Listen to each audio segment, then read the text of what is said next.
Good evening and welcome to the Journey Home. My guest this evening is Father Philip Anderson. He's going to share with us his journey of faith following Christ.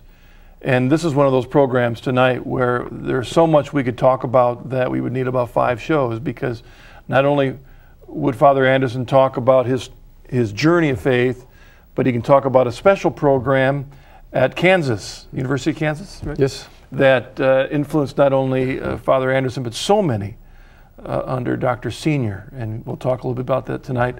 But then he is now the prior at Clear Creek Monastery, a Benedictine monastery in Oklahoma. And there's so much to talk about the founding of that monastery and its impact in Oklahoma and their goals and the need for this kind of life, not only for their own spiritual lives, but for our spiritual lives because of the prayers and the witness that's there. So much we could talk about. But as we thought about a theme for the program, as I listened to his journey, it reminded me of the fact that so many of us on similar paths end up making different decisions. And sometimes there's the mystery there of why God calls one and not another, or why he calls us in the midst of the choices that we've made. And so our theme for tonight is the mystery of God's grace, the mystery of his grace for conversion, how he touches us, and that mysterious balance between the work of God in our life by grace and yet at the same time our free choice. And again, this opens up a huge theological question, but we're going to look in some sense on the experiential and practical side of that and how God worked in Father Anderson's life, and then what we can learn about our own spiritual journeys as God touches us with his grace. So remember, you're an important part of this program, as you are every week. Call us with your questions at 1-800-221-9460 or send us an email at journeyhome@EWTN.com. Father Anderson, welcome to the Journey Home. Thank you, Grotus.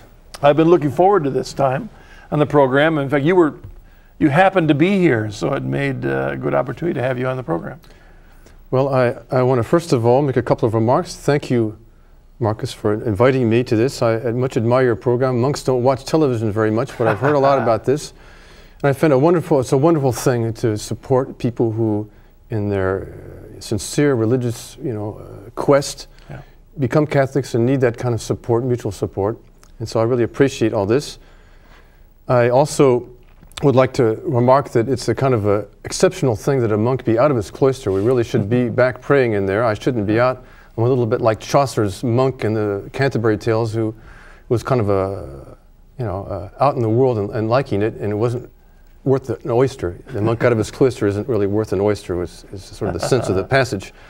But since I'm here, we're going to go ahead, and I'm just very happy to share a little bit with you. Well, maybe later in the phone calls and emails, you might get a question about life as a monk. It's sure. Whatever. Most people think it's so much easier being a spiritual person when you're a monk and not out in the real world, oh, yes. right? There are many ideas about this. We'll clear that myth up real quick. Perhaps, yes. Why don't we begin, though, where we begin every week, and have you fill us in on your spiritual background? Well, just briefly, my spiritual background, I sort of grew up in a very happy family, middle class family, and was on the safety patrol and Boy Scouts, and I had a very loving parents and a good family, a brother, and we were sort of happy in middle class America. And my parents were, both baptized, they're Christians, but they really, on the spiritual level, I think they themselves were in quest. They were searching for something instead of just conforming. In the beginning they would go to one Protestant church or another. Sometimes we would try reading the Bible at home, but they didn't ever quite feel at home. And one time a friend of theirs suggested that they come to the Unitarian church, and they did, and they sort of found other people to talk to and like that, and that's sort of where I was as a child, among the Unitarians. But being a little bit of an extremist myself, I felt like I needed to take the consequences of things a little further. So after a very happy childhood, as an adolescent, there were 4 years was a little bit terrible. I mean, I really, it was kind of the teenager, 15, 16, 17, 18 years old, was sort of getting into more and more trouble, trying to also be part of the great change, the great evolution in things, and the counterculture and everything. Yeah. And 60s. Following this sort of liberal upbringing, I thought, you know, we'll take this to the consequences, and it got me little by little into trouble, really. I mean, really more and more lost, you might say, following some of these sort of the prophets of this cultural revolution, which were also, I think, more looking than knowing. They really didn't know where they were going. It was a little bit the blind leading the blind. And so, you know, I was in pretty spiritually, not psychologically or human way, I was doing okay, but I wasn't studying much anymore, and I was getting more and more trouble. And finally, when I was 18, left high school and then went to university, on my own, of course, I was even, more extreme perhaps in my behavior, and I got interested, well, from high school really. I had a kind of intellectual approach to the spiritual things, but being raised in an environment where modern science seems to have most of the answers, that was kind of my approach. I really didn't believe very much in God or spirits or anything, but having read Aldous Huxley, who was a very educated man, who, part of Christian culture, but the modern phase of it, I was influenced by him in thinking that in the drug experiences, the psychedelic drugs and that stuff, there would be some sort of was my first idea of sort of a mystical or something beyond just common, ordinary life. And I got myself into trouble because it was a dead end. It really is a dead end. I mean, these people were selling illusions, as the Holy Father often says. They're peddlers of illusions. Aldous Huxley was a very cultivated one, but other ones are not quite so... Well, it was sad when you look back in that time, because some of these men were well-respected, intellectual, great positions of learning, and at the same time promoting this artificial stimulation as if it's the answer to the search for, during those late 60s. As if for $10 you can have a mystical experience or something. It's really quite humiliating when I look back on this, but it was sort of part of the mentality. This seemed scientific, you have... made in laboratories, and it was illegal and everything. My parents didn't want me to mess with illegal things or get into the law, but I saw this as following the consequences. I just needed something more serious, to turn me around. Yeah. And so, but for the meantime, I was headed for trouble, in college. And so many were during those troubled days of the late 60s, early 70s, and you and I are about the same age, so I remember those times. Yeah. And in some ways, that's why our theme is such as it is, but for the grace of God. Some of us at the same time, and the same influences went off in one direction, others went in another. And when you look back at those days when, in many ways, depending on where you were in America, it would almost be impossible to see outside of the influence that you were in, because everyone in certain pockets of America were doing this, accepting it, of course not able to stand back from it and look at the long distance. But we all thought we were leaders and individuals, but in fact we were all sort of a crowd doing the same thing, trying to be. Yeah. When you look back, our theme is this mystery of God's grace and how He touches our lives. When you look back and the mindset that you were in during that period, where was the mystery of God's grace? Did you think about? Well, I think God's grace was in a kind of absence, a sense of absence. I mean, something really was wrong, and I knew, and I kept searching the wrong direction, like a chicken or something that gets on the wrong way, and it just doesn't know how to get out of the situation, going deeper and deeper. And I guess that was kind of weighing on me, a certain absence of something, and I was kept looking in the wrong places. Or, of course, like a lot of people, I was involved or read something about Oriental mysticism also. I sort of delved into that, though not too seriously. And so it was really an oppressive moment. For me, it was very dramatic. Of course, everyone's conversion, everyone's youth has some kind of dramatic element. And it really came to a kind of climax of a kind of desolation, a spiritual not knowing what I was looking for, what I was doing. Although I thought I did. I had this self-pride thinking I knew exactly what I was doing, but that was sort of, a summit of absence. Well, you had mentioned that in our earlier conversation, that you were also influenced by the existentialist writers, that, like Sartre and others, that interestingly enough, again, when you're in institutions that promote these books as books you ought to read, it seems to give it an aura of authenticity, that if this is what you're required to read or you're encouraged to read, then there must be some truth in the midst of that. Did that happen? Oh yes, I had an English teacher who took a great interest in us, more than others I think, and she sort of encouraged me to study, you know, Jean-Paul Sartre. It was a big thing in those days. And I studied very hard, and I read many books, and I wrote a little thesis, a little paper that I was very proud of. I got an A on called, I think I entitled it The Garden of Despair. You know, that sounded good to me somehow, but really that's what it was. It's leading to despair, you know, Nausea is his great, you know, book. Yeah. And you know, and so if you really believe that's the way the world is, and pretty soon, you know, you've hit the dead end. You know, you're pretty well at the end of your tether. You know? Yeah. Well, we take that part of your journey. Behind you, as the audience sees every week, is that wonderful picture by Rembrandt of the Return of the Sun. Yes. If we know the early part of that story, he had hit the bottom, eating the pig's food, and by God's grace, that mystery of His grace, he was awakened.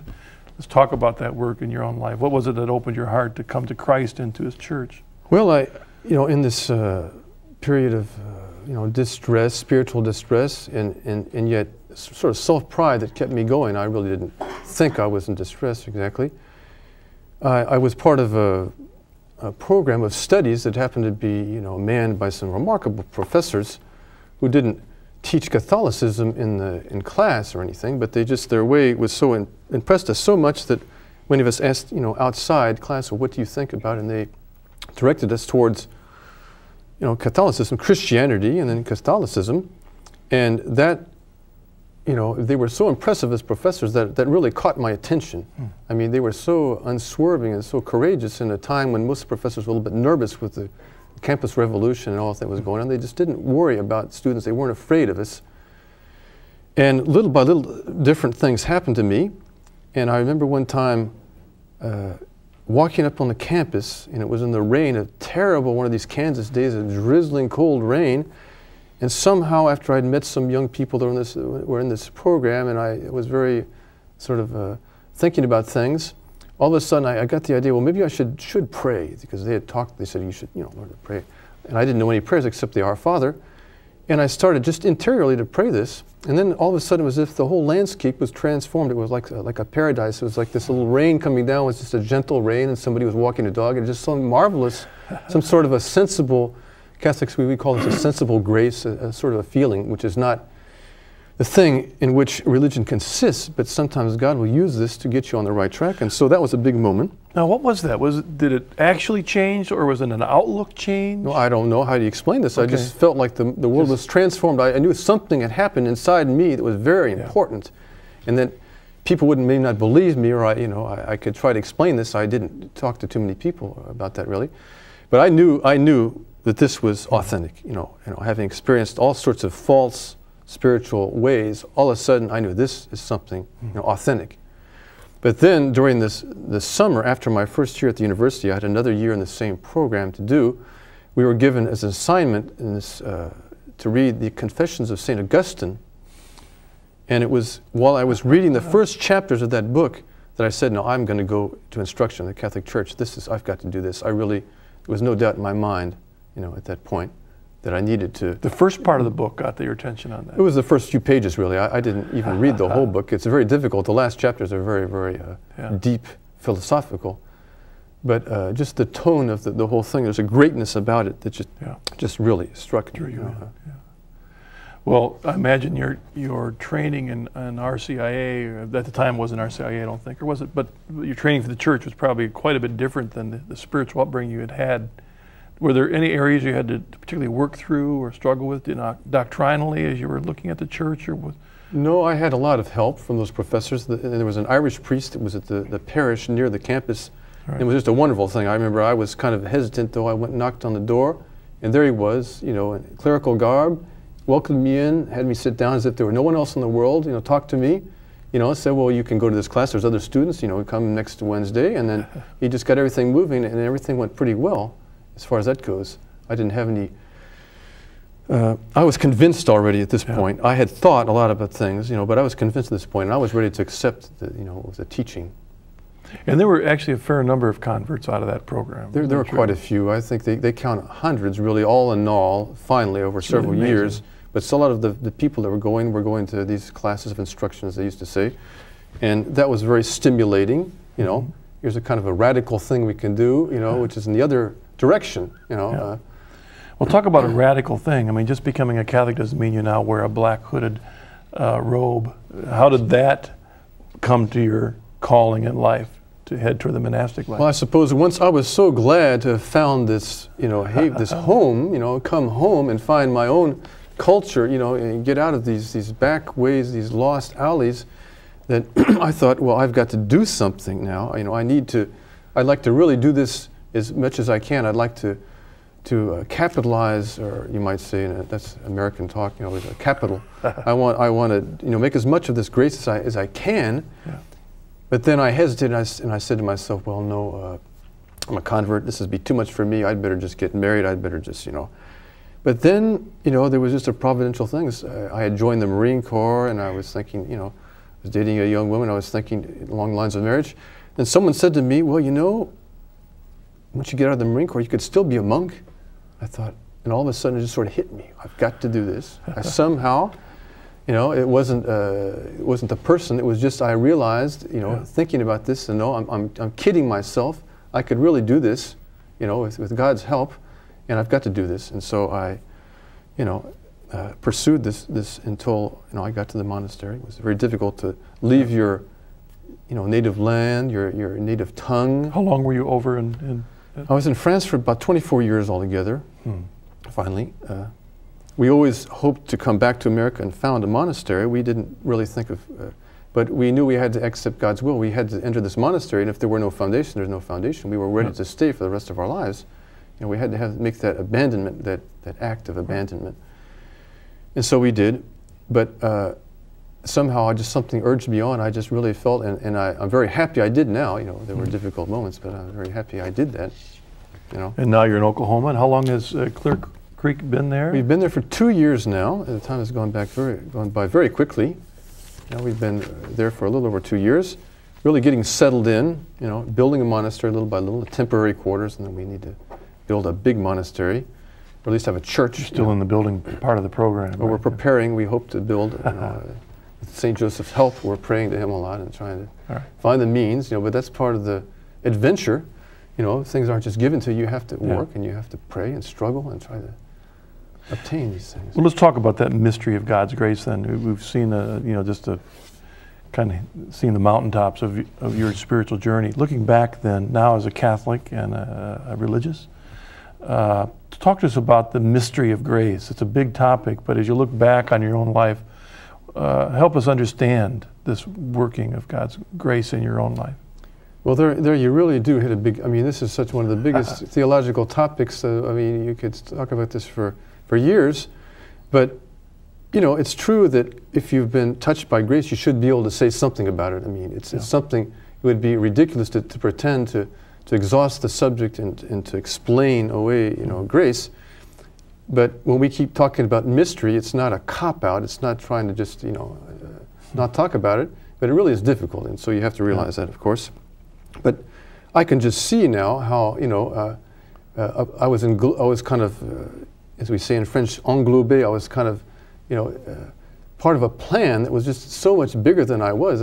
I thought I was, controlling everything, and God was, and yet I did have to make very serious personal decisions. You have to keep both ends of the chain. There's really the human freedom that acts, and God's, causing things, his overall providence, it also causes these acts that are nevertheless free. And you say, well, that seems almost like a contradiction. How can we understand this? Well, God is very, very big. It's just, you're not going to come anywhere near the truth if you don't start by saying, well, this is going to always be a little bit beyond me until I see God. Our minds are meant to see.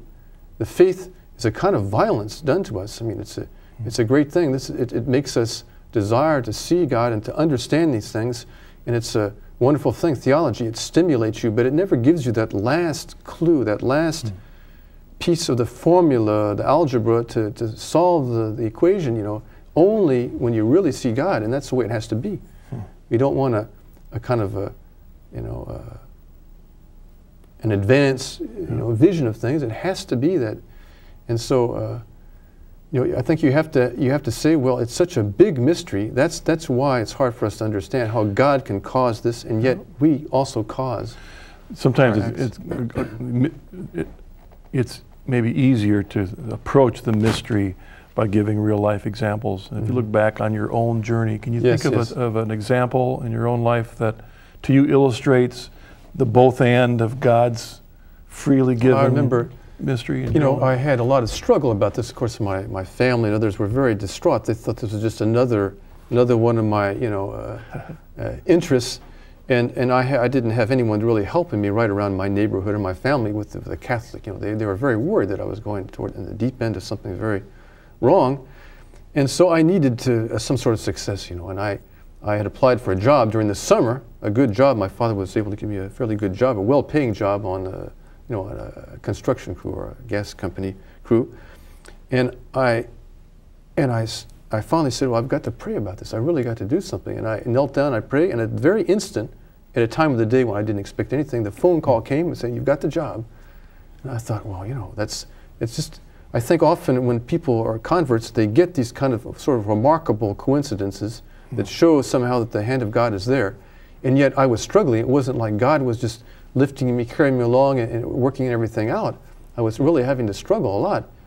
Partially because I didn't really believe in God yet enough. You know, I was still thinking it was me that was doing.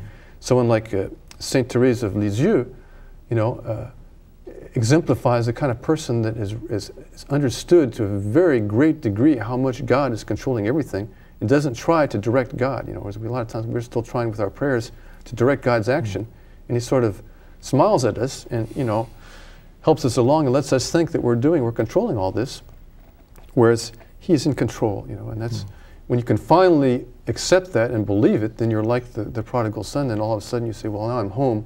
I can just be a son. I don't have to be a kind of a half God or something that you know, who really controls life. What throws a wrench in that issue of mystery, which even makes it a little more difficult, is you know, you want to believe, as you might take certain scriptures out of the Bible to say, on the one hand, okay, God works in my life by grace, and then I respond to Him, and then you recognize that even my response to the work of God's grace, so you almost think, well, if God's doing this and that I'm responding, then A plus B equals a wonderful C. But then the wrench thrown in is the place of suffering. In the midst of the mystery is suffering. Talk about that place, maybe illustrated from your own life, but also the importance of suffering in the midst of that mystery. Well, of course, you know, people, you talk about suffering, some people are going to listen and say, well, I know about suffering. Don't just say anything about this. This is an important thing. You know, we've experienced in our nation most dramatic things, you know, and you don't want to talk about suffering, you know, in some kind of a theoretical way that is vain and empty. But, you know, you really see, and I've seen in my life, how suffering, which is the thing we don't want, it's the thing that tears apart our nature, the things that we can't really like, no one loves. The suffering is the most powerful thing to unite you to God if you accept it. You know, if you don't accept it, it's the thing that destroys you. If you accept it for the love of God, this really shows that you're serious. You know, if you love someone, you're ready to suffer for them. If a soldier is ready to suffer, and you say, well, this is really a hero. This man, we don't like the suffering, but what he did, his courageous acts, that's a proof that he really did something worthwhile, and we consider him a hero. And in the supernatural order, also, somebody like a Saint Francis of Assisi or other saints who suffered so much, but used it as a means to unite themselves to Christ, was the center of all this. It's not some kind of a philosophical game. It's, you know, a person. And suffering, when you're abandoned, like Saint Therese or someone, these saints, you know, they know how to do this. Suffering, as St. Paul says, with everything else, it cooperates for the good. You know, some people say, well, I'd like to believe that, but is that, you know, well, you're going to experience it. Go ahead. Let God be in control. Unite your suffering. In our rule, St. Benedict is our founder, the monk who wrote the rule of life that, you know, he lived 15 centuries ago. He says that the monks will unite their suffering, their patience, to the sufferings of Christ, and that's how they'll progress. I joked earlier and said that you got the easy way. You're out of the world and into the monastery. We know that that's a myth. But what have you discovered now from the monastic life that you can help us, husbands and fathers, parents with children, many of who are going to go through the same struggles that you went through. What advice can you give us to help us open the doors for that grace for our children and our friends? Yeah. Well, what to do? What do you do if you have a child? Well, I know, and it's hard for me to explain this in detail. It's a kind of a thing that I just learned. It was part of my own experience. In the time I was turning around and reorienting my life. Just the example of parents. These kids seem to be completely going off in a different direction. They don't care what about their parents. They're turning their back. But in fact, when some of these adolescents will be in big trouble, the example of their parents, what they said, will come back to them. It could be the thing that really saves them. And so you should never give up too easily. But a lot of times, I read this once of some Catholic parents that said, you talk to your children until they're about 12, 13. Afterwards, you can basically just pray for them. You can't really teach them much. They're not ready to listen to you so much after that, but you can pray for them. You can get up at night and say prayers when you know they're in trouble, and this will have an effect. You can do many things, and you are also in the world, you're in a spiritual adventure like a monk. You may not realize it, that so many things are going on that you're sort of hypnotized by the complex activities you're involved in, but you're involved in the same spiritual struggle. We're going towards the summit of the same mountain. I like to say to people that monks go up on ropes, it's like mountain climbing. You go straight up. It's very difficult, but you feel better after a while.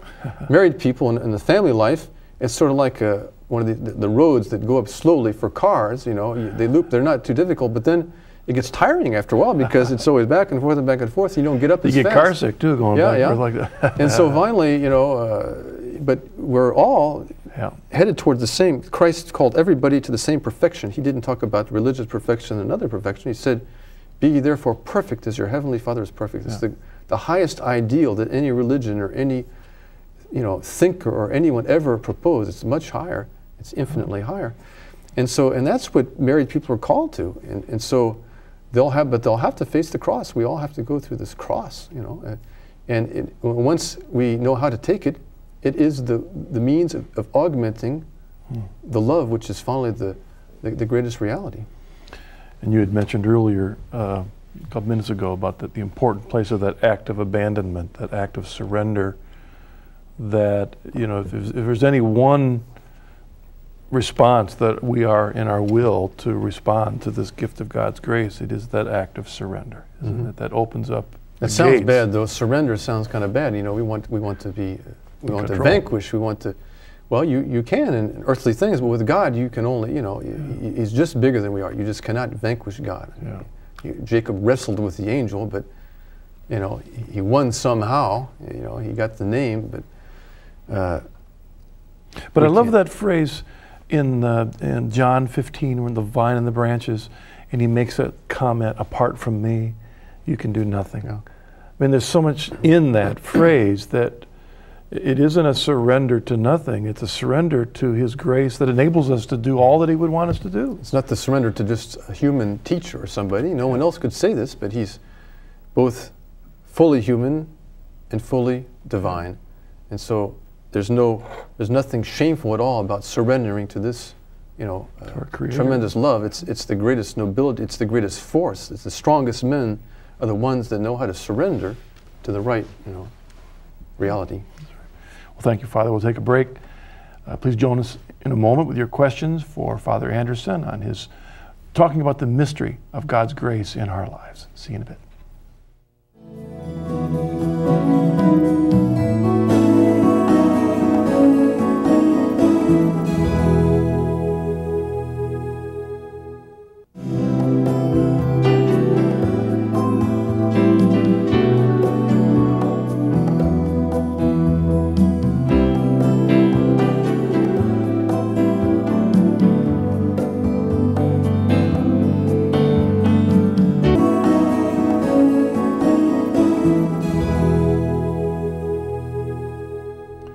Welcome back to the Journey Home. My guest this evening, Father Philip Anderson, has described to us his journey of faith centered around focusing on the theme of the mystery of God's grace. And in a sense, the reason we chose that is because, as with all the converts we have on the program, here we are in the 5th year of converts, or those who've come back to the Catholic Church. We can give all the answers we want, but in reality, it all comes down to that wonderful mystery of God's grace, the freely given gift, as it says in Scriptures, for we are saved by grace. We recognize that as Catholics. But we also recognize in that mystery that we're a part of that. We're called to respond. I mean, the call to believe, right, requires an acceptance. Yes, absolutely. And a surrender and an act of repentance and all of that. It's the mystery of both and. And to me, that's the beauty of the Catholic way to approach this issue. Too often I saw in Protestantism an uncomfortableness with the both and. One side wants to go here, it's all God's will, we do nothing. Another one wants to go the other side. And there was an uncomfortableness about the mystery, because the word mystery also draws us to the issue of sacrament, right? The mystery of the physical delivering the grace. So we have those mysteries. You want to go over the first email? Sure. All right. This comes from Mike. Father, you talk about how you found Christ in the Catholic Church. My trouble is that I am a cradle Catholic and have lost the sense of Christ in my life.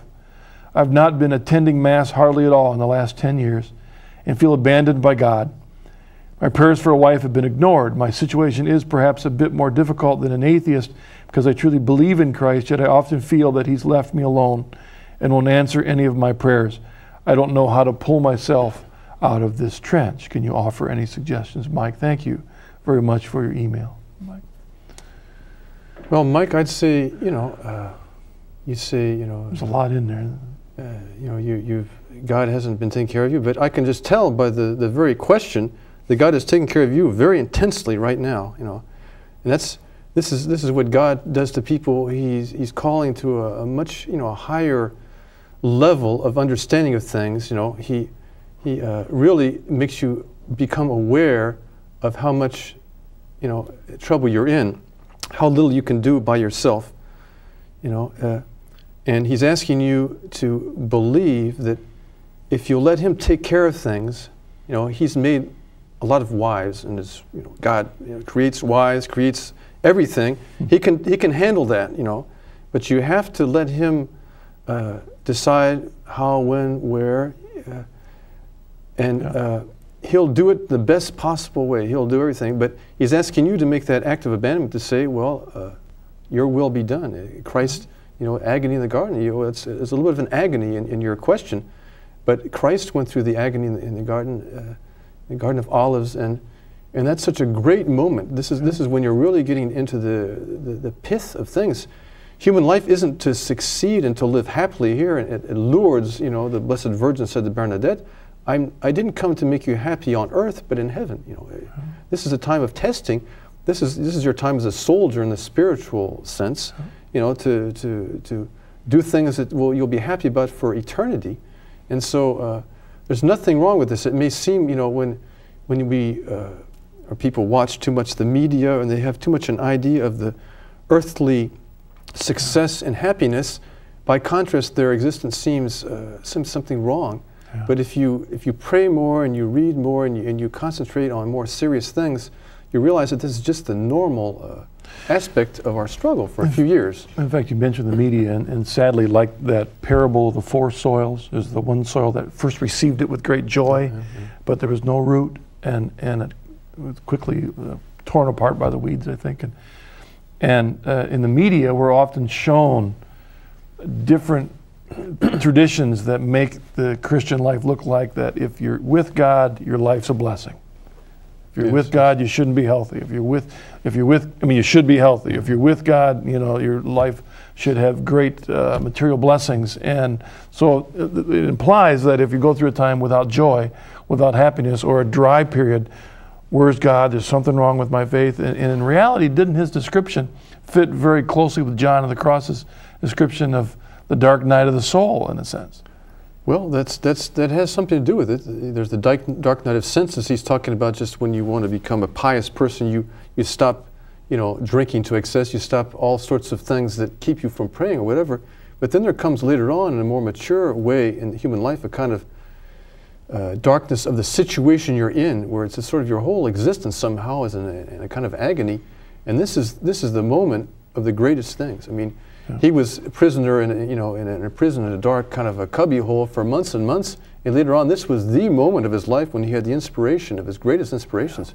You have to realize, you know, when your moments come, you know, with God's grace, you can get through this, and God can make it all work out to something extremely good, you know, and you just have to let Him. I think also the danger in these times when we feel that God isn't listening to me, God doesn't know my needs, He isn't answering my prayer. The danger, and I'm not necessarily aiming this at Mike, but the danger we have to recognize that we might have become very self-focused. And you know, what is God doing for me, and why hasn't God helped me? And the calling is that in the midst of those dark times, we've got to, as Scripture says, love the Lord your God with all your heart, mind, soul, and strength. Focus on the Lord Jesus. And Mike mentioned in his letter, in the midst of all this, he believes in Jesus. He loves Christ. Well, there's the focus of the renewal of his life, is to kind of claim that and focus on Christ and ask for His fulfillment. We have a caller. Kathy from New York, what's your question for us? Hi, Father. I'm wondering, my husband is Methodist and I'm Catholic, and I've been Catholic all my life, and I'm a devout Catholic, I believe. My husband has no interest whatsoever in the spiritual realm, spiritual walk. And I was wondering, is there anything I should be praying or not praying or doing or not doing? He gets very angry if I mention Catholicism. Thank you, Kathy. My guess is that we have a fair number of viewers that are in similar situations. I know that our work at the Coming Home Network, we have a lot of clergy converts, particularly whose wives usually, it's usually the men, the clergy that are making the journey. Wives aren't on the journey at the same pace. And any suggestions? Well, I've encountered this a little bit as a confessor in our monastery back in France. One lady came and said that her husband said, "I'm your God. I don't want you going to Mass." I mean, it's pretty amazing, the things that can happen. But, her husband really is interested in the spiritual life. He's not interested perhaps in the way she presents it, or he has a different approach. But everyone's really interested in the question. It's the ultimate, what my life is really, what it means ultimately. And so, if she's faithful to the sacraments and she's discreet, a lot of times this is very important in these situations. Sometimes instead of arguing or giving too many suggestions, to be discreet and to pray interiorly and know that God is listening to you. God is taking care of her husband. Certainly, is certainly. That's all God cares about, is these souls, and He's certainly working on this. But she needs to be abandoned somehow. She needs to trust that God is going to take care of this, and then she needs to employ the means that the Church offers. You need to pray every day. You need to frequent the sacraments, and then really believe in the power of these things, and they have it. They have the sufficient power. I couldn't agree with you more, Father, in the sense that often those who've never been in the Church, even who may have a very committed Protestant traditional spiritual practice, when they look at Catholic spirituality, it may not look even Christian in their eyes, because Catholic spirituality based on the rosary or other devotions looks so foreign to a non-Catholic tradition. So that might be the division that this caller is really experiencing. Again, it may not be that he doesn't want a spiritual life, but the kind that she's presenting to him, he doesn't understand. He doesn't connect with what his background and training is. So to him, it doesn't look like a spiritual life. And so we need to look as Catholics for ways to communicate the meaning of the Rosary and other wonderful traditions to our separated brethren, so they can understand the meaning of them. But sometimes it's really the witness, it's the example that we've heard so many arguments in our day. I think this has been remarked that especially the 20th century, the 21st century now, people have heard so many arguments that they're more somehow touched by an example than by arguments. And I think there's no doubt about it that the example of, of a wife like this that just goes about her business, she will not give in, she's going to live her Catholic life. He will eventually respect that. It will eventually, speak to him at some moment. Yeah. It's God's secret, but it'll certainly happen. Let's take our next email. This is George from Lafayette, Louisiana. Father Philip, I have a younger sister who is United Pentecostal, non-Trinitarian. I am wondering how you came to an understanding of the Trinity given your own background. Also, how do you go about explaining and defending the Trinity to Unitarians? Well, I've never tried. I've never tried to explain this to Unitarians. I've never, discussed that with somebody of that viewpoint. Do you remember why? I know you weren't a real committed Unitarian growing up, but do you remember the reasons that Unitarians are Unitarians? At least in our congregation, they didn't give a lot of reasons. I would ask my father, well, what's our creed, and he would say, well, that's just it. Why do you want a creed? Why do you want to, to be so set? And so a lot of times we look at this as a kind of a question, a doctrinal question, and they don't really look at it that way. They have a different attitude. But the Holy Trinity, somehow, it's the faith. Either you have the Holy Trinity or you don't have the full faith. And for me, it was such a joy to enter into the fullness of the Christian doctrine. The sentimental sort of Christianity, which is sometimes presented in my childhood, never appealed to me, or some groups that, in Catholicism with St. Augustine, I felt a power there, and that's, I think, when I first, realized something about this mystery. He's talking to God the Father, and he's talking about the other persons of the Holy Trinity, and I could just somehow see that it has to be that way, although it's so hard, it's so far beyond our intellect. Mystery, yeah. But he also spoke very eloquently about that, giving, ways to approach some sort of understanding of it, and you find that in him. All right, let's try. With what time we have, let's see if we can get another caller and maybe another email in. This is from Beth, Texas. What's your call for us tonight? Yes, I have a son who is basically anti-Catholic at this point. He was baptized a Catholic and raised a Catholic, went to Catholic school, and I'm very concerned because he's being pulled in a lot of directions. He's very intelligent and does a lot of reading, and I would like to know some material that he could read that could help pull him back to the church and counteract some of the things that he's reading now. Oh, yeah. How old was the son again? I didn't. 31. Pardon? 31. 31. Okay, thank you. So we have a mature son who's in the midst of that struggle. So what are your suggestions for? I've been in France for some 25 years, and I'm not too familiar about what's available in America. But somebody's 31, you have to, if they're willing, you have to give them something that's really stimulating, and not just an easy answer. It has to be something very serious. And so, I would say you want something by a saint or somebody who's a very eminent person.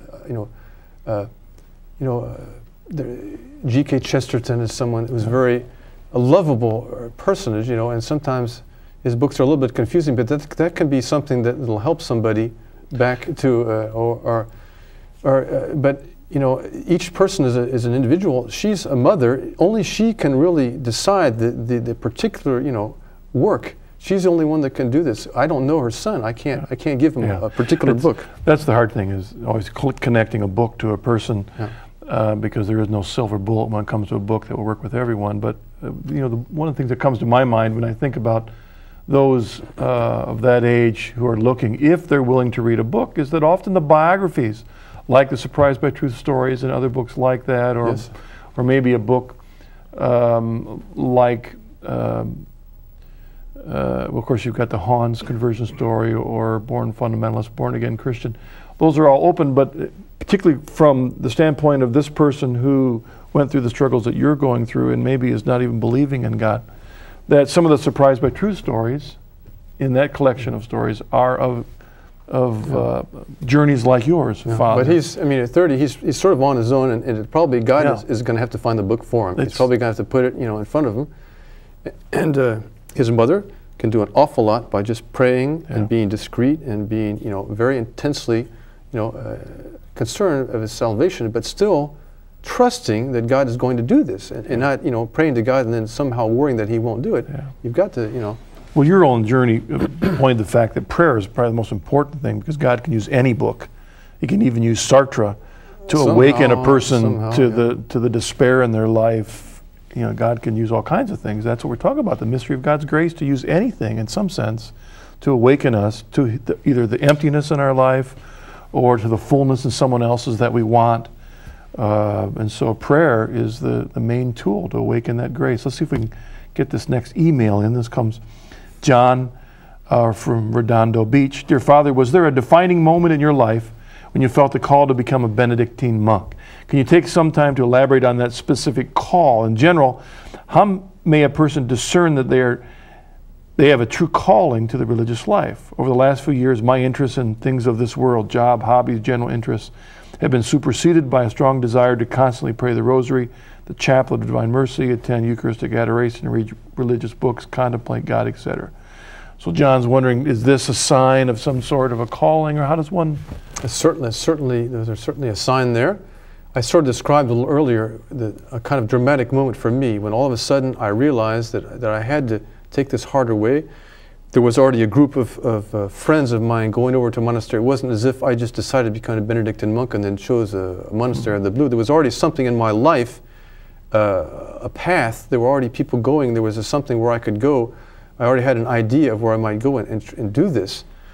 And so, you know, you'll have to look around and you'll have to see, you know, if there's some place that you know where you could go and make a retreat. And you do need, it's important, you do need to look into this, you need to struggle with it. And God will, He will help you if you try. I think we've got a tape or something about the monastery. And why don't you talk a little bit about what? Well, I don't know which one it is. There's one on our monastery back in France, which gives you a little idea of the beauty, I think, of the place that kind of seduced us, you might say, in the early times when we were 20 years old going over to France. And then we have the Abbey of Foncambeau, seen from a distance. That's in France. 900 years old, really the ancient parts of it. You know, it began with a hermit on the other side of a river, living an intense spiritual life, and continued by a Benedictine monastery, and with the Latin chant, and it all just really was what we were looking for. Some of our friends went to Europe looking for a place, and they found it. They thought, this is the place. You know, just for us, this was the place. Now, what about that? Now you're in Oklahoma. Is this a branch of that monastery? It's a daughter house. It's, you know, the mother house is in France, and we founded this new monastery. And if in a few years things are going well, it would become an autonomous monastery of its own. For the time being, we're still sort of dependent on the mother house back in France. All right. But we're still Americans. We wanted to come back to America somehow. We always thought that would be part of it. This is the log cabin where a lot of our refectory is and some of the monks live. It's out in Cherokee County, and it used to be Indian territory. Some of the monks live in these wooden houses. It's very, very primitive, although we get by all right with little heaters and things. It's sort of like early monasticism in caves and small, you know. There's our library. We didn't have anywhere to put it, so we put it in one of these little wooden houses. You have to really, really be thin to get back into there and get some of the books out. This is our oratory, which used to be the barn where the horses were and stuff. We transformed it into and our future monastery, we hope, with the grace of God, with the help of St. Joseph, to build a real monastery, something like our monastery back in France. These are the plans that we're elaborating. How about if we ask, it seems that so often in conversion that Mary is often the biggest stumbling block for so many converts from Protestantism, the Catholic Church. And you had a hard time describing where you were coming from because you were trying all different areas. Where was Mary in your own journey of faith? Well, I was so Protestant. I mean, I was so far off the other end that I never even really heard of Mary. I mean, I don't think I really thought, you know, except in manger scenes, I saw there's the Blessed Virgin Mary. I was so far off the other end that really, all of a sudden, it was Christianity as a whole, and was presented to be in the fullness. Catholic really means, you know, the universal. It's the fullness of the faith. And so I just somehow, I read a book by Saint Louis Grignon de Montfort early on, and this very much helped me and showed me the beauty. And I think that really was, for me, a very important key in learning to pray, the rosary, I never had any images of you know, kind of trivial. Some people think of the rosary as a kind of trivial thing for old ladies. For me, it was an exciting new thing that I'd never heard about, and it really, really was my first form of prayer before I started praying the Divine Office. And it was capital for me, absolutely capital. We've talked a little bit about this work of God's grace, and the one caller was asking, you know, what kind of book to give, but we also mentioned that sometimes God can use anything. Talk a bit about how God used Ulysses in your own spiritual journeys. I say that because that connected directly with that program at college. I think it's a very deep thing. It was typical of this experience we had at the university program. I was in, you know, big trouble. 18 years old, things were going very, very bad. But I signed up for this program. Somebody told me, get into anything you can. The university, it'll be interesting. And they gave us an assignment the summer before to read the Odyssey. Odysseus, or Ulysses as we used to say, the Greek hero that's after the Trojan Wars, you know, his adventures. And we got to the classroom the first day, and these professors sat up there in a very unusual way. They didn't have books or papers. They just sat, and it was a conversation sort of thing. And they looked at us and they said, now where is this hero, Ulysses, where is he going? And we were just dumbstruck. We didn't know. He's going off to adventures. He's going to meet the Cyclops and these different monsters and things. And then someone said, well, but he's going back to Ithaca. He's going home. And then they said to us, and where are you going? Are you going home? Or are you going to the revolution? Are you going to Athens? Are you leaving your own home? Are you going to go into Buddhism? Or are you going to get lost? Or why don't you know where you really want to go is home. You haven't been there yet. You don't know your own culture. You can't learn Buddhism. You don't even know where, you know, what Western civilization. And that was somehow really opened our eyes. It was so frank and so perfect, and turned out to be true. It's such a great joy to learn your own civilization, to read Shakespeare, to read Chaucer, to St. Augustine, and to read the Bible. You know, I hadn't read the Bible really, and that was home, and that's when I really felt, you know, a great relief. Somehow, I wasn't Catholic yet, but I had found, you know, the way home, you know, spiritually, you know, and. Well, that's the reason we call the program the Journey Home. Well, that's in some sense, because so many of us, after we've come home to the Catholic, well, we become Catholic, and then we discover that this was home. We didn't even realize our ancestors that we were Catholic. I mean, that's right. Somehow our but own. This is the church that Christ established with its graces, the means of graces, the fullness of the truth, and that's what we discover as home. In conclusion, as we always do every week, would you talk a bit about how this journey of faith coming home has drawn you closer to the Lord Jesus Christ? Well, again, in the rule of St. Benedict, which we live, we read this constantly, we memorize it. You know, one of the key phrases in this rule of monastic life, which comes from the Desert Fathers, which comes from way, way back, close to the time of Christ, is they said, prefer nothing to the love of Christ. For me, this is the key of it all. It implies many other things. It implies you have a certain fear of God, that you're a realism about things. You realize what your situation is, that you could go to hell, really could go to hell, that you want to go to heaven, that the life is a serious thing. But, you know, without a kind of love, it would just, you know, this wouldn't be the New Testament. This wouldn't be Christ. And for me, this is the essential thing. This is about all. It's the center of my prayer life every day. This is what it's completely about in everything I do. So, you know, what does it mean to me? Well, that means absolutely everything, I would say, as a monk. You know. Well, given that statement, how about closing us with a blessing, Father? Well, if you don't mind, I'd like to give a blessing in Latin.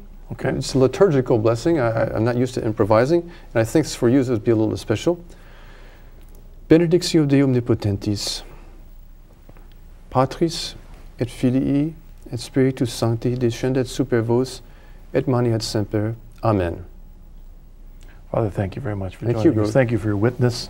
Appreciate it so much. And your challenge to us, each one of us has, in a sense, our own monastery, the life that God's given to us, our families, our calling, and we are to seek the grace that God has given to us in those places, and then to seek to share that love with others. Thank you, in the midst that He's given. Thank you very much. Thank you for joining us on the journey home. It's always a pleasure. I'll see you again next week. In between now and then, God bless. We walk together in following our Lord.